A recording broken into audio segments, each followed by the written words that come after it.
గుంటూరు నగరపాలక సంస్థ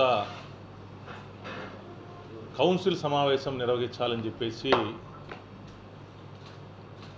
గత 13 రోజుల క్రితం అంటే 8వ తేదీన ఒక పత్రికా సమావేశం ఏర్పాటు చేసి ఆ పత్రికా సమావేశంలో 20వ తారీఖు శనివారం మున్సిపల్ కార్పొరేషన్ కార్యాలయం నందు గల కౌన్సిల్ హాల్ నందు సాధారణ సమావేశం నిర్వహించాలని చెప్పేసి ఆ రోజు అధికారులకి అదేవిధంగా పత్రికల ద్వారా నగర ప్రజలకి కూడా ఆ రోజు తెలియజేయటం కూడా జరిగింది. అది మీ అందరికీ కూడా తెలుసు. మరి ఈరోజు 20వ తారీఖు శనివారం,